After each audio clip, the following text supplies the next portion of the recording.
Chaque jour, Charles et Carole vous présentent la leçon de l'école du sabbat.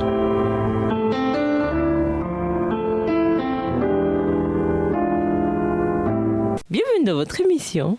Dieu nous parle. Nous voilà à la leçon de vendredi. Pour aller plus loin, tout en abordant des questions de théologie, les lettres de Pierre mettent aussi fortement l'accent sur la vie chrétienne et la manière dont nous devons traiter les autres.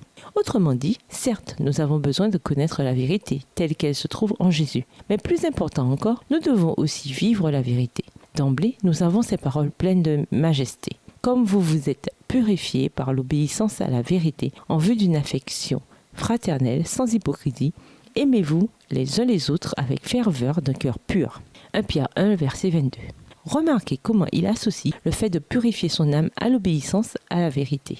La vérité nous change et fait de nous des individus qui s'aiment avec ferveur et d'un cœur pur. L'obéissance, la pureté de cœur et l'amour, ces trois aspects sont liés. Voilà l'idéal que nous devons nous efforcer d'atteindre. Pouvez-vous imaginer combien nos vies seraient différentes si nous accomplissions cette mission ? Pensez à ce que cela donnerait, ne serait-ce que pour l'unité de l'Église. Frères, apporterez-vous avec vous l'Esprit du Christ en entrant dans vos foyers et dans vos églises ? Voulez-vous renoncer à la médisance et à l'incrédulité ?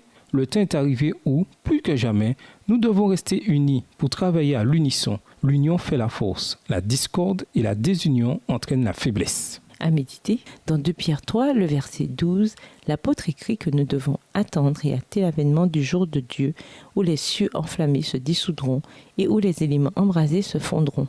Que veut-il dire par hâter le jour de Dieu ? Comment hâter le jour de Dieu, autrement dit le retour de Jésus ? On dit que la nature est le deuxième livre de Dieu. Malheureusement, comme c'est aussi le cas pour le premier livre de Dieu, la Bible, ce deuxième livre peut également être mal interprété. Par exemple, pour beaucoup de gens, le message de dessein et de but a été expurgé de la nature, remplacé par la notion darwinienne de mutation aléatoire et de sélection naturelle. Le monde, nous dit-on, nous donne l'impression d'avoir été conçu, mais ce n'est pas le cas. Comment, dans ce cas, lire et interpréter ce deuxième livre de la bonne manière ? Quelles sont les limites de ce que ce deuxième livre peut nous apprendre sur Dieu ? Quelle aide le premier livre peut-il nous apporter pour comprendre le deuxième correctement? Qu'arrive-t-il quand notre interprétation de la nature, le deuxième livre, contredit notre interprétation du premier, la Bible? Où se situe le problème? Pour conclure, la leçon de cette semaine a couvert les thèmes majeurs de 1 et 2 Pierre, à savoir la persécution à laquelle l'Église primitive était en but et les faux enseignants. Cependant, au cœur de ces sujets lourds et éventuellement décourageants, Pierre encourage ses frères chrétiens et nous aujourd'hui par un message d'espérance. Dans 2 Pierre 3, les versets 1 à 10, il nous rappelle que le même Seigneur qui a créé les cieux et la terre se prépare à revenir. Notre responsabilité consiste à mener une vie sainte tandis que nous sommes sur la terre, à suivre les commandements de Dieu et à approfondir notre connaissance de Jésus tandis que nous nous préparons pour le ciel. Au revoir. Et à demain si Dieu veut. Dieu nous parle.